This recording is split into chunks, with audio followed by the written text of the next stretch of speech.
Right. Okay. Coach, I want to go back. You know, I don't know if time permits, but I want to go back and for you to tell me where you're from and when you first fell in love with basketball. Yeah, that's a great question. I'm from Washington D.C. Grew up in an area that's called Uptown. Being I'm 48, so when I grew up in D.C. in the 80s, it was the murder capital of the world. It was known for a number of different things that weren't all positive. So for me, athletics and basketball was something that was very important to my growth and development. I fell in love with the game at 8 years old, and at 8, I was a horrible basketball player. Todd, I was so bad that there was one game I went out and I didn't know that I didn't have my shorts on. And because my jersey was so long, I didn't, nobody could see, but I'm going through the layup line and my brother ran out on the court and said, "Hey man, where are your shorts?" I'm like, "What do you mean? I didn't have any shorts on. I had my underwear on and then my jersey." And I was balling in his jaw. Like, I'm ready. I was ready. I was like, "Let's go." But that's how bad I was as a player. And then later on that year, we had a game, and honestly, I was one of the worst guys on my team. I didn't score a basket all year. And the game went into sudden death, which means the first person that scores, it was probably like a double or triple overtime game. So the first person that scored won. And I was in the corner just kind of probably hiding because I didn't want the ball. I didn't want to be in the way.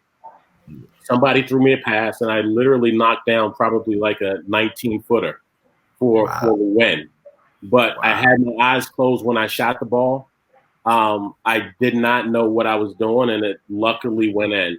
And I loved that feeling, and everybody rushed me, and I really didn't know what I did at that point. But I was like, whatever I did, I really liked this feeling. So from that point on, I really worked on my game as much as I could. Let me follow that up. So you went from running on the court with your draws on, yes, to being the Maryland Player of the Year. Yeah. How did you go from being someone that was the worst, that still had something in them, because I think it takes someone special to be able to hit game-winning shots, to being consistently the best player in the entire state of Maryland? And people don't know, so many top-notch basketball players come from PG County is unbelievable. So for you to be, how often did you practice? How hard did you practice? Where did you live and develop your game? Tell me how you went from that to that. Yeah, I was a grinder. It was something that I don't know if it came natural or not. Like, most people would probably just be like, it's natural, but they didn't understand the hours that I would put in. If it was raining, I would still go shoot hoops. I would be the only one on the court, go shoot. I would stay for an hour or so. And, just always I had a vision in my head of what I kind of thought a basketball player should be. I constantly watched every game growing up on TV. And then I would just go out and practice what I saw. We didn't have trainers during my day. We didn't have guys that we didn't have guys that were showing us the step back to the step back. So it was just I just had a vivid imagination. I really always tried to put myself in situations. Obviously, everybody that played has count down from 5, 4, 3, 2, 1, and has taken the winning shot.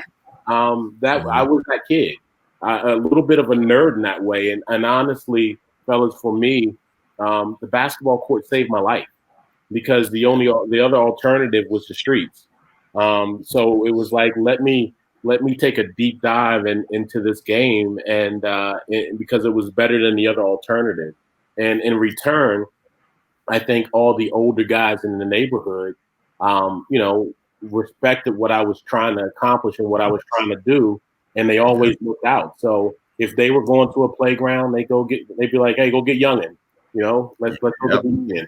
So I'm literally running with dudes that are, I'm 12, 13 years old. But at that time, I'm 6'2", 6'3", and I could dunk and, I could play.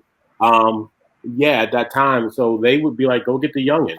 And they take me from playground to playground. And that's how I, was able to, I think, accelerate my game, was because I was playing with older guys. I was playing with men.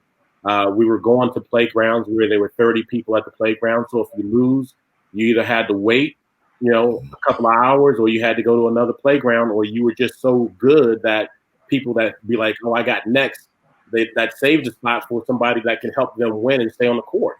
So that was kind of my everyday existence, man, from probably around 9 till I was, 18 and left Washington, D.C.